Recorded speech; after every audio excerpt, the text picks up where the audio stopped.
I'm sorry. I got hung up in the other room and I'm jumping all over the place to get this done. So I wanted to do the very important my goal. I want to, all the people we have here. We got to do a lot of introductions for people, and so it's my pleasure to get to Tara Johnson. She has written grants for how long? A gajillion years? 10, just 10. 10 metrically though comes out to a gajillion years, but she has secured millions, so she's a really good grant writer, and she helps simplify the grant writing process, because sometimes we all get into these modes where we try to be too creative and we're too using big words and we're saying all these things we don't understand, and you got to get down to the point. It's a focus on clarity and storytelling, and then of course you got to throw the data in there, because if you don't throw in the data in there, it's just made up numbers. She's helped everybody from small nonprofits to big organizations, and helps them succeed. She does live, I remember I kept saying that, I thought Southern Oregon coast, beautiful area. And she enjoys gardening, reading, and time with the grandkids. So, ladies and gentlemen, my pleasure to introduce you, Tara Johnson. Thank you so much, Brian. So Brian actually touched on several of the important parts of my discussion with you all today. And like Brian said, I have written grants for small organizations, medium-sized organizations. I'm a consultant, and I also work for a local watershed. I do grant writing for the watershed, and my consulting is nonprofit development and grant writing. So I wanted to jump in. Grant Writing 101 sounds like it's just like, oh, I've never written a grant before. But like Brian said, sometimes we try to overthink it. And so I'm going to give you some pointers on getting back to the basics. If you're an experienced grant writer and kind of feel like, oh, maybe I've lost my way, data is important. But sometimes we get so caught up in the data that we forget the storytelling piece and some of the smaller, more intimate details of grant writing. So we're going to jump in and talk about projects versus programs. And last night when I was kind of reviewing this, my son, who has grown up kind of around grant writing because of what I do. I said, so tell me the difference between a project and a program. And he nailed it. And I said, okay, so maybe I don't need to talk about the difference in that for grant writing. He says, no, Mom, I think you do. So whether he was right or wrong, you guys can tell me later with your post uh, evaluations. But obviously, I think we all kind of know that a project would be like creating a new space for a clothing closet. So maybe you're an existing organization and you decide, oh, we would like to add a clothing closet and we need $5,000 to build the closet and have the space and, put shelves on the wall and all of that. So obviously that is a project versus a program, which would be opening a clothing closet as a new outreach to the community. And the reason I point this out and am kind of starting here is because sometimes funders don't like to fund programs. They want to fund projects.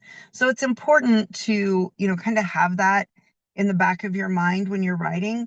What does this funder like to fund? Look at what they've funded in the past.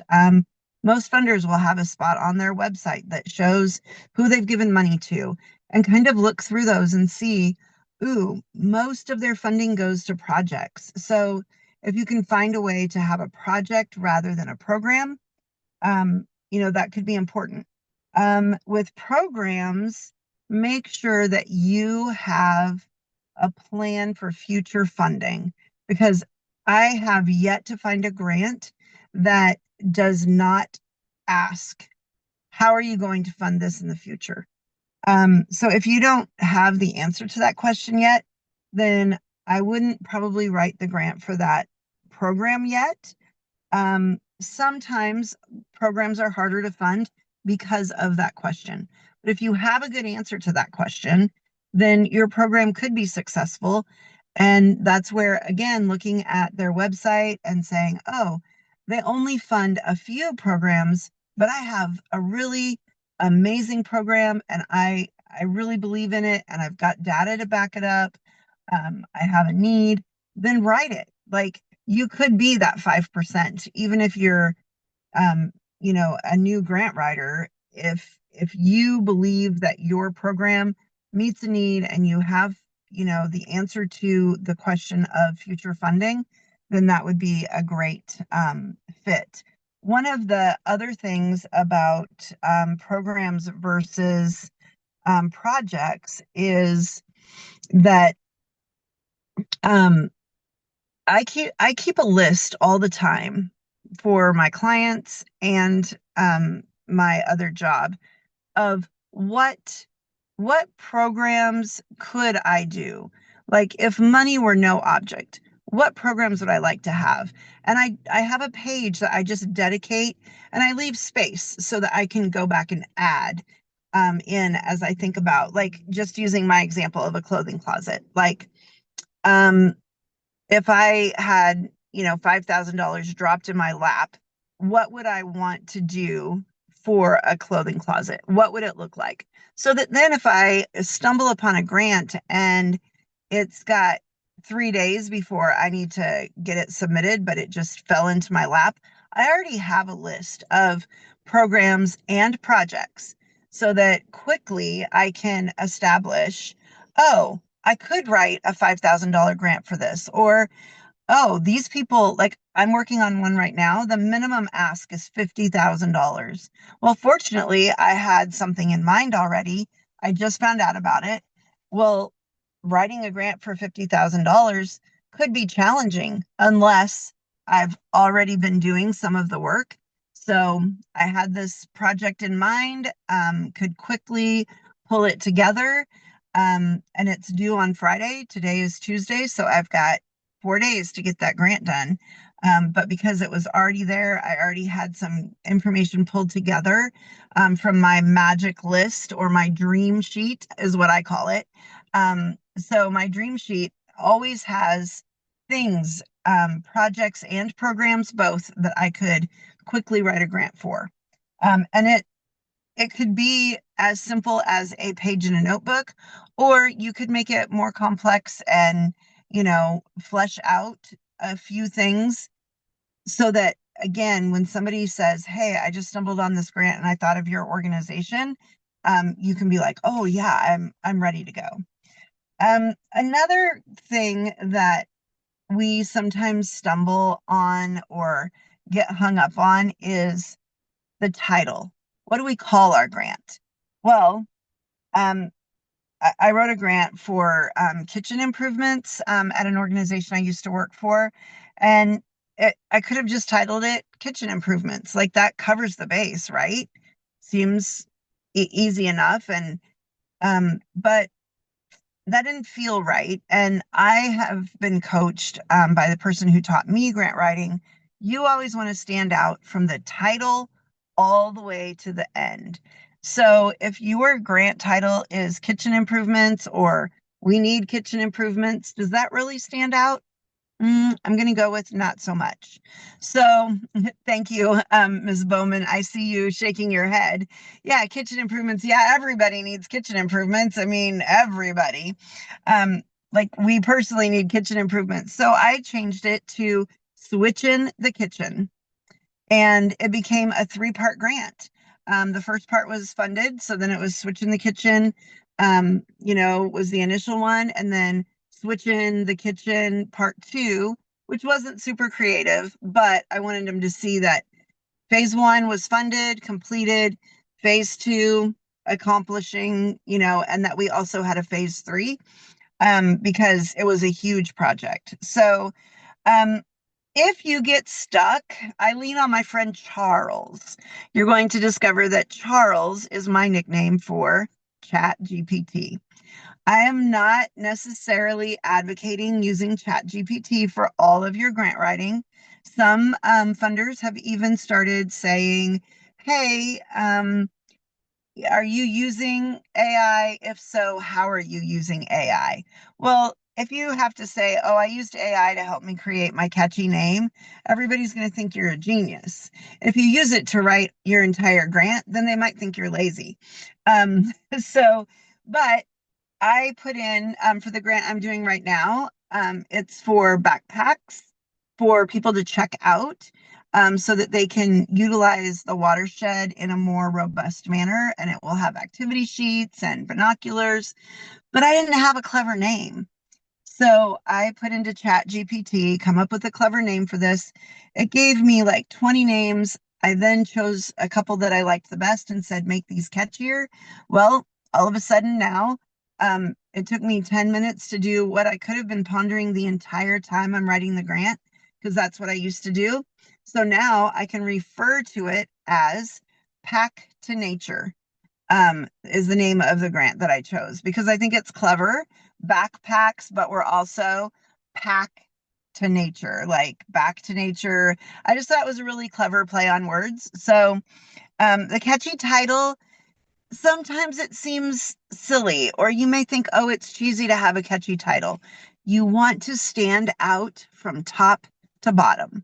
And that is like, if that's the only thing you take away from Grant Writing 101, standing out from the moment they start reading about you, because sometimes they're reading 100 applications, maybe even more. How do you stand out? Are you the kitchen improvement grant or are you switching the kitchen? Because I can promise you the grants, when I've been reading and monitoring grants, the ones that stand out are the ones that get to me. So then that leads me to my next chunk. I'm keeping an eye on the time because I don't want to run out. I want to leave time for questions at the end because I think that that's super important. The interactive piece for me is allowing you the opportunity to ask questions. So make notes and we will have time at the end, even if I have to talk like a chipmunk.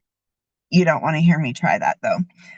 So that leads me to the next piece, and that's storytelling. The human touch is storytelling. And without the human touch, if it's all filled with data and your data is on point, who's going to remember, oh, they're the organization that fed 100 people? Now, if you are the organization that fed little Johnny who came in after school and he had a tummy ache because he hadn't had anything to eat all day, then people are going to remember your story of little Johnny. They're not going to remember that you feed kids that are hungry because you're competing with 50 other people who are feeding kids who are hungry. They want to hear, they want something that tugs on their heartstrings. That is priceless, tugging on their heartstrings. Now, I've had people say, oh, we can't share personal stories because of confidentiality. Change the name, change the details a little bit so that you're still staying true to the story. Sometimes we had people who were super well known in the community. I worked for a homeless organization and I live in a really small area. So sometimes I couldn't say all the details that I wanted to. So I would merge two stories and create one story. I stayed true to the facts, but I was creative in how I took the information about the client or the student, the volunteer, whatever it is that I'm highlighting. And sometimes I change the gender. So you're staying true to the story, but you're making it in such a way that you don't violate or have somebody immediately recognize, oh, they're talking about Tara Johnson there. But storytelling, without storytelling, your grant does not have the heartbeat. And again, that memorable top to bottom. Um, so I said, like my comment here is storytelling is imperative to good grant writing, period. Full stop. End of story. Like it's so, um, I don't think that I've ever had a grant funded that I didn't have a story in. Like if I couldn't come up with a good story or if I neglected it, I'm pretty confident that I could go back and review every single denial and see that if, or every single acceptance, they would all have a story in them. and probably most of my denials are missing a story. So storytelling, like, that is an easy way to start your home run streak. Um, so sometimes it's hard to work in a story. You only have a certain number of characters. You only have a certain number of words. You have to answer the question. So that's where your friend Charles, I mean, Chat GPT, can come in and help you. Here's the story that I want to tell. Help me condense it so that it is concise and to the point. Or how can I shift this story so it answers the question?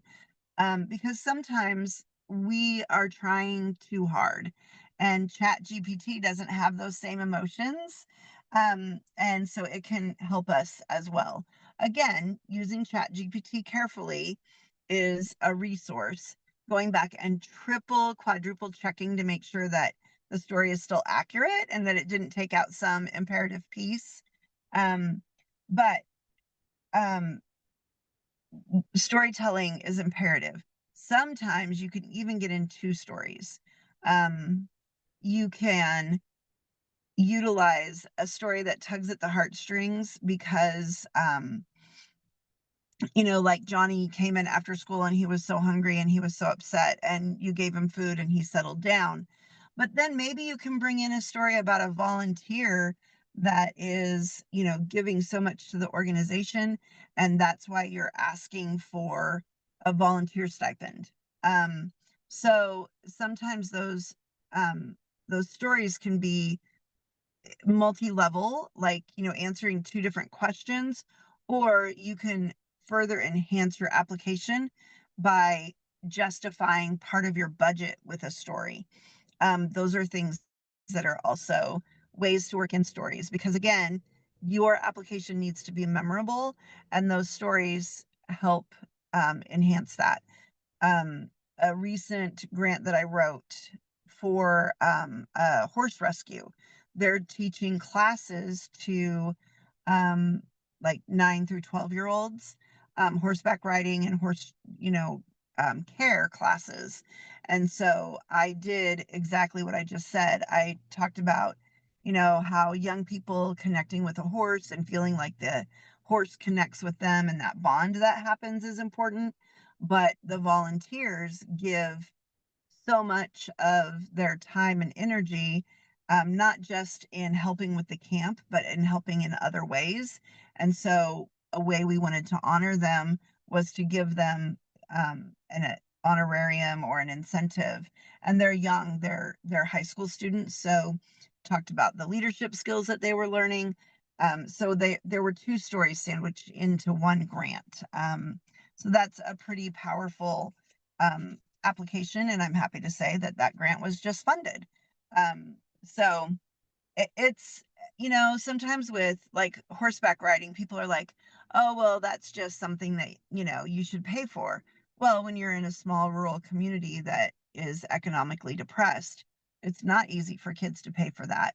So we targeted, that we're going to be providing these scholarships for students that are low income or come from special needs families, or, things like that. So, um, I was able to take the horse rescue piece of it, and the light is still on that, but I'm shining it more firmly on some of the challenges in our economy.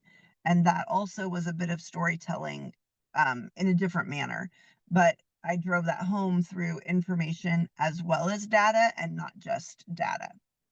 Um, you want to make sure as you're going through your grant writing that your tone stays the same.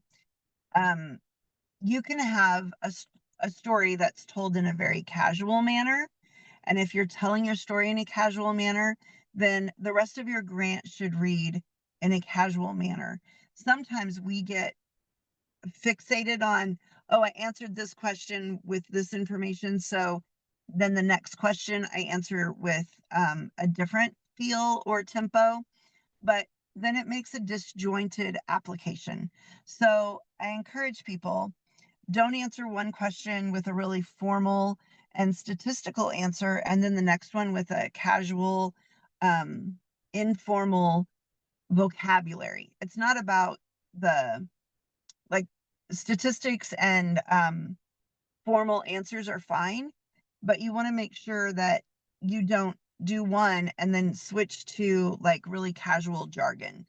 Um, I read a grant one time that it seemed as though they didn't go back and reread their whole grant, and almost that maybe one person answered one question and then somebody else answered another question and then somebody else answered the third question, which I understand the reasoning behind that. But when a funder is reading it, you get this like jarring, do they even know what they're doing kind of response. So teamwork is great, collaboration is great, but make sure that before you hit that submit button that you've gone through and read to make sure that it's smooth and that it flows, and not that, you've got your statistics as one paragraph surrounded by, fluffy comforting uh soft storytelling. It creates this, oh, like I'm on a really bumpy back road instead of a smooth, freshly paved freeway. Um, and then I can't say enough times, read your grant, but have somebody else read it. We get so caught up. We know what we're talking about. We understand our jargon. We understand our abbreviations. Don't use abbreviations unless you've used it somewhere else. Does that make sense? Like, if you say, um, our IEP states da da da da da, you better have explained somewhere else what IEP is and put next to it, comma, IEP, so that when I'm reading it, I can go back and be like, oh, I remember. I don't remember what IEP stands for, but I know I saw that up there and I can go back and look for it. Because you need to make this as smooth as possible for those people that are reading the grant applications. They're likely volunteers. They are probably reading 50 other applications. If for us, IEP might mean one thing and IEP might mean something else to another person. So, ROI, return on investment, release of information. Like ROI is a perfect example of, you don't know what ROI means because it can mean lots of things depending on your position. And then there is nothing that drives me crazier than somebody that didn't complete a sentence or um, left a misspelled word that isn't misspelled so much as, oh goodness, um, I'm not I'm not thinking of a good example right this second, but like, you know what I'm saying? Like, it's when when you put in received instead of relieved. Like, it's that one letter, they're both words. So you can't depend on spell check. That's what I'm trying to say. Don't depend exclusively on spell check because, yes, there versus there. That's another one. Thank you. Um, it- it's poor grammar. It's sloppy. It doesn't show the respect to the funder because the funders, again, like I said, they're volunteering their time. They're you want to look as professional as possible. We read it, we know that we mean there, over there, but we typed there. It's there, over there. And so we've read it so many times because we become so intimate with our document that we forget that um, that that's not the word we intended. Um, and so that's part of the value of having somebody else reread it. And then I very rarely practice this. True confessions. Try to finish your grant a week before it's due. Let it sit and then go back and read it again, because that's when it's not it's not fresh in your mind. When you're doing a grant like I'm doing this week, where I'm working on a $50,000 grant, I'm going to write it today, read it tomorrow, or maybe finish it tomorrow, let it sit on Thursday, read it and submit it on Friday. That is not enough time for that information to have departed my poor little head and let me catch those errors.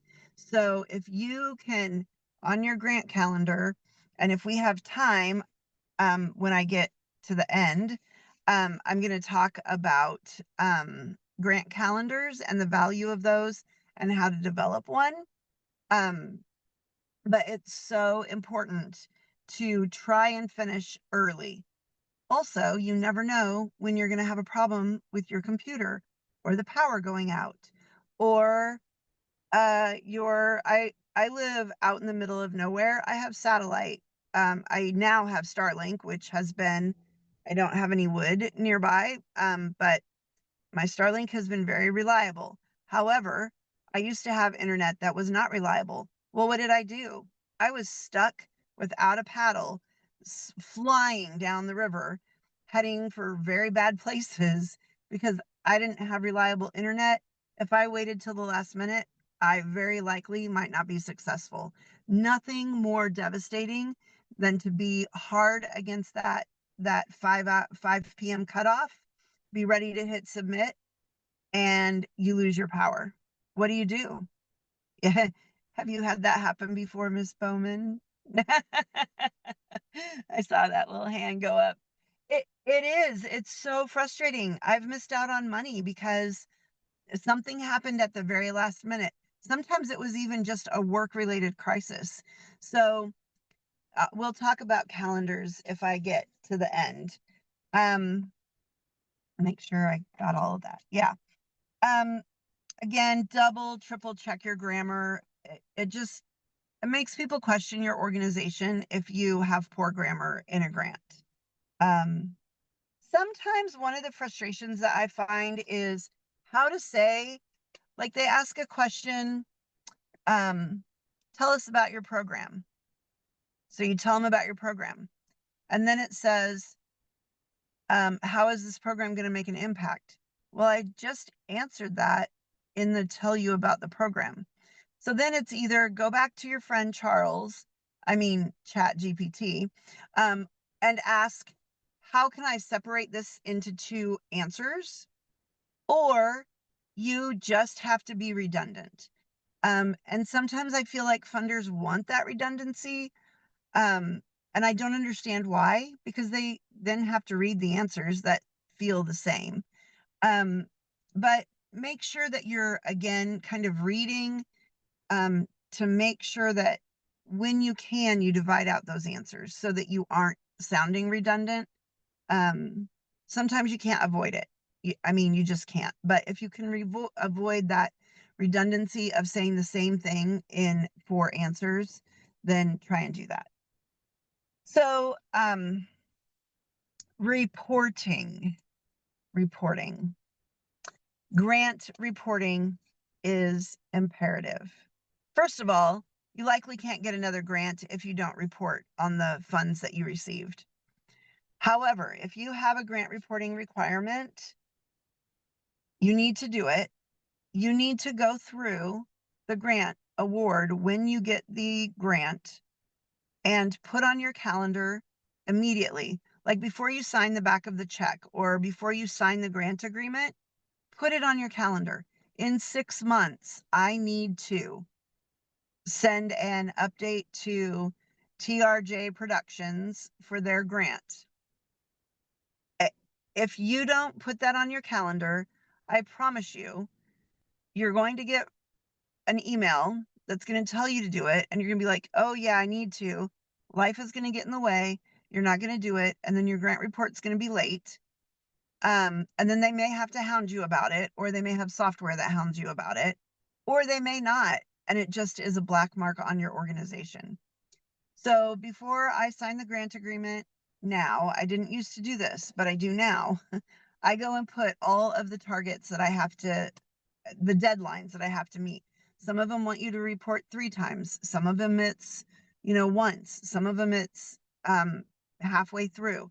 So I outline that on my calendar. I also make notes of what I committed to. on the side that the month that is due on my calendar. So if I have to report on the number of people that I fed in my after school program, then I'm going to write reporting for after school due, number of children, number of meals, what's a story, because grant reporting is still storytelling. Like, again, just because we have finished the grant writing and we've received the funds does not mean that we don't still want to tug on their heartstrings. We want them to remember us. We want them to um, remember our stories, and telling a story, that heart connection is what we're looking for every single time. So tell a story with your grant reporting. If there's no room for it, try to attach a picture. Like, often they'll be like, oh, you can send us a picture. Send a picture and put a little white box on the picture with the story that goes with that picture. Um, Funders have accountability too, which is why they ask us to report to them. So we don't want our funders to look bad because we didn't do our reporting. So the funder looks good, we look good. It's really a thank you. The reporting is an opportunity to thank them again. Um, it's not an insignificant amount of money that funders are providing us. Even if it's $1,000, that may seem insignificant if you're writing a $50,000 grant the next week, but for that organization, that $1,000 was a piece of them that they gave to you. So remember that. It doesn't hurt to be very grateful. It hurts to be ungrateful or unresponsive. Um, Quite often, grant reporting is contractual. So you don't want to have them coming back to you and saying, you didn't fill out your grant report, so we want you to give those funds back. Now, mind you, if it got to that point, you're going to be able to say, oh, let me get that report done. But seriously, is that how you want your organization to look to a funder? I'm going to go with probably not. So, and they're not going to give you funds again if you didn't give them their grant report. Like, I started with that.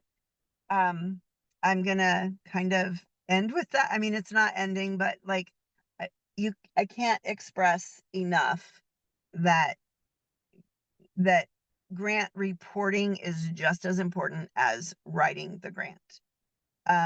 So um, again, keeping the same tone through your grant report. Sometimes with grant reporting, you have 2 or 3 voices from your organization talking. Somebody's going to read it. It's going to go into your file. You want to make sure that it doesn't have to be in the same tone as the grant that you wrote, but reading through your whole report to make sure that it sounds cohesive, that your answers are, you know, the same, and that the person doesn't feel like they're, on the bumpy back road. Data. Brian talked about data. Data is important. I try to find ways to incorporate my data in my storytelling. I might start out with, recently, Sarah Joe came in to the Devereaux Center where we serve 350 meals a week. And during the time there, she also took a shower. And we provide showers to, you don't want so much detail in your storytelling that you lose the heart of it, but sometimes you can incorporate some of your statistics into storytelling. Sometimes they want a graph or a chart. That's fantastic because that's an easy way to get your data out there without getting bogged down in all of the details. It's sometimes easy to do bullet points. And then you are also saving on the number of characters that you're using if you use bullet points rather than trying to put things into complete sentences.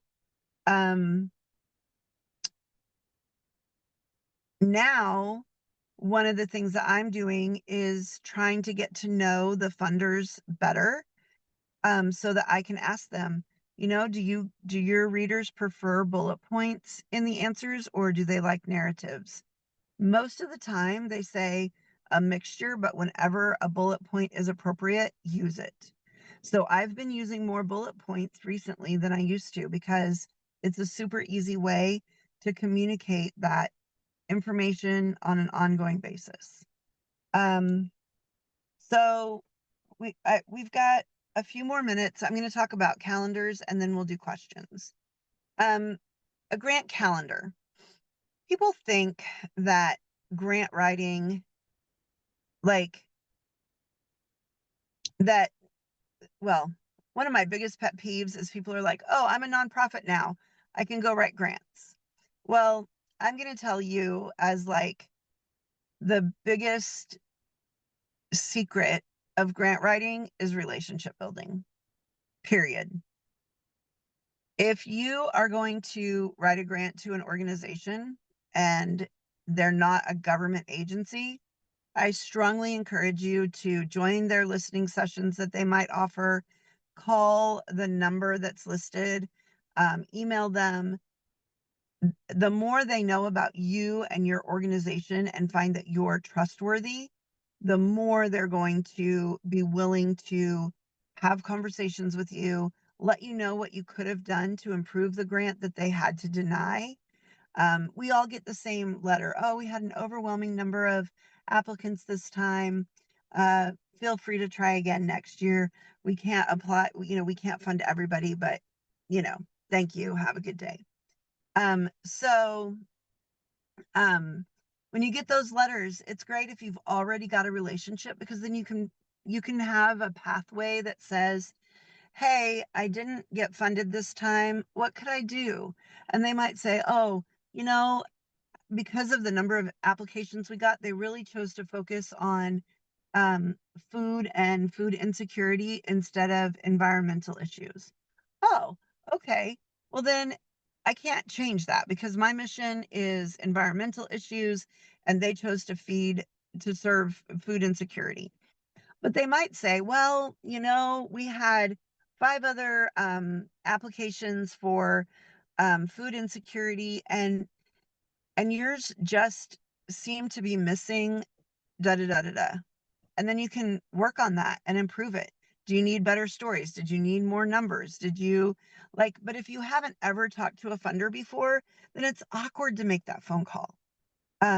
It's hard to build that relationship. But invite the funder not in the midst of the grant deadline, but like if if the grant window for the organization is January, February, March, then call them in July and say, hey, wanted to invite you to our open house or our field day or our whatever, um, with a phone call, not an email, not a letter. It's much harder to tell somebody no over the phone than it is or through email. Call them and then follow up with an email. Relationship building in the grant world is the same as it is in the donor world. We court our donors. Why do we not court our funders in the grant writing world? Cater to some of the things that would entice them or encourage them to come. So going back to the grant writing calendar, you have to know your funders, because some of them are willing to fund organizations year after year after year. Others, you apply, you're awarded, and then you have to wait a year. So your grant calendar needs to be a long-term. I applied for funding from ABC organization this year and was funded. So now I have to take a I have to take a year off. So who's going to fill that gap for 2026? What organization does similar work?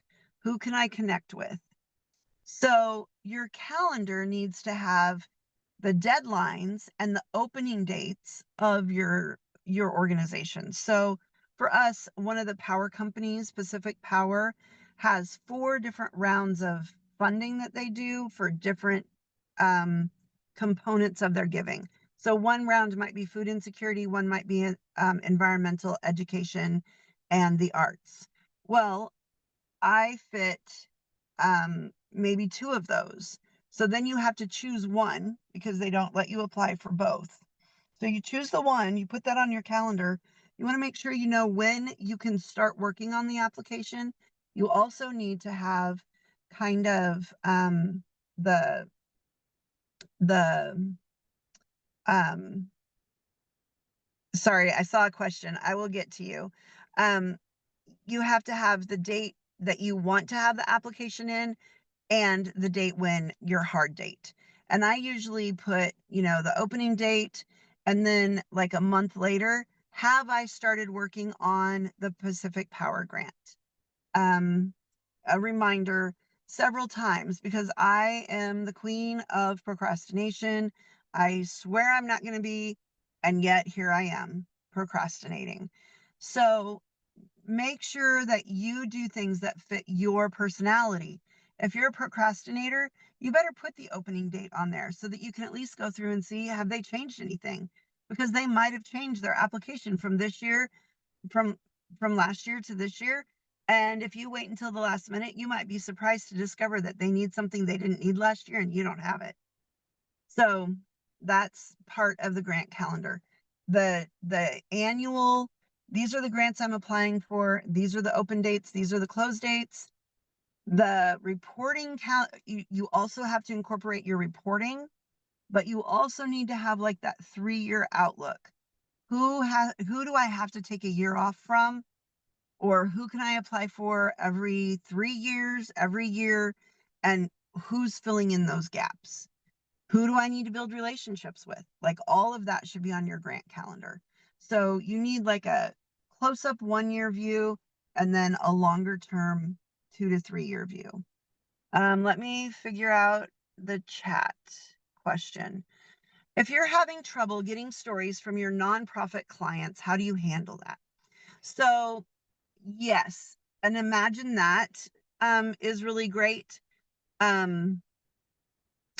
You can also sometimes, like if you are trying, say you're a nonprofit childcare, maybe you can't share the, gosh, um, so you're trying to get money to expand your daycare and you might have to do some creative hybridizing of, clients and what they need. You might like with the horseback riding one. I I did a little hypothetical scenario about coming from my own childhood and how much I was missing some connection. We didn't have pets at one point in my life, and so I was able to connect with somebody who had horses. So I really kind of leaned on that knowledge that I had from my childhood and horses. Um, and sometimes in this case, the ED of the organization had a really good story about her childhood and her experiences as a veteran and horses.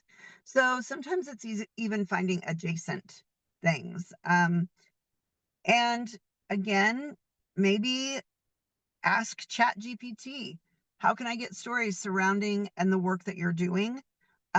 It may give you questions to ask clients so that you are getting those stories. And sometimes you have to have your staff tell you things so that you can get those stories. Any other questions? Feel free to come off mute. Um, as we're kind of running out of time, but I want to make sure. Oh, 60 seconds, 1 minute. Come off mute quick.